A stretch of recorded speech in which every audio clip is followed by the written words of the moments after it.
mob of excited children poured out of Annie and Clarabel one morning and raced down to the beach.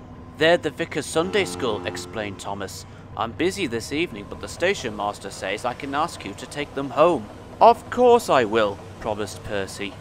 The children had a lovely day, but at tea time it got very hot. Dark clouds loomed overhead. Then came lightning, thunder and rain. The children only just managed to reach shelter before the deluge began. Annie and Clarabel stood at the platform. The children scrambled in. "Can we go home, please, station master?" asked the vicar. The station master called Percy. "Take the children home quickly, please," he ordered. The rain streamed down on Percy's boiler. Ugh! He shivered and thought of his nice dry shed. Then he remembered. "A promise is a promise," he told himself, "so here goes."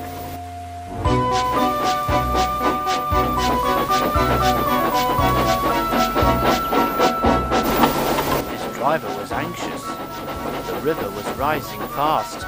It foamed and swirled fiercely, threatening to flood the country any minute. The rain beat in Percy's face. "I wish I could see, I wish I could see," he complained. They left a cutting and found themselves in water. "Oh, my wheels!" shivered Percy. "It's cold," as he stopped. "Whoosh!" he hissed. "It's sloshing my fire!" They backed the coaches to the cutting, and meanwhile the conductor found a telephone.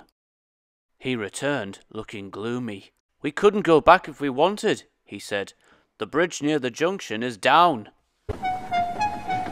They went to the conductor's van and broke up some boxes for Percy's fire, but that did not satisfy the fireman. "I'll have some of your floorboards as well," he said. "What? My nice floor?" grumbled the conductor. "I only swept it this morning." But he found a hatchet and helped. Soon they had plenty of wood stored in Percy's bunker. His fire burnt well now. He felt warm and comfortable again. Buzz, buzz, buzz.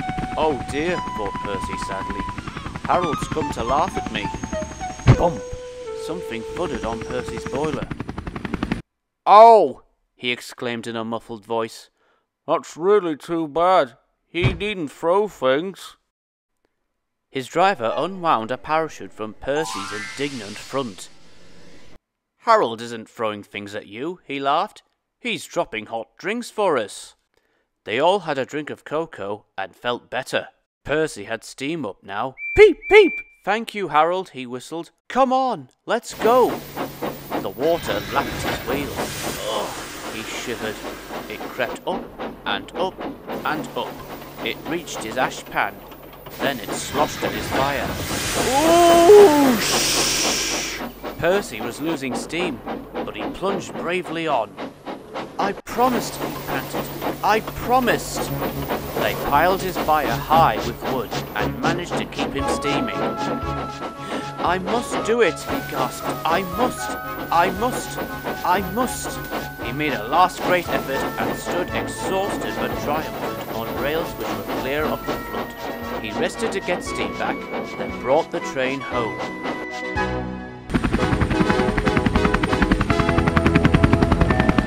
"Three cheers for Percy," called the vicar, and the children nearly raised the roof.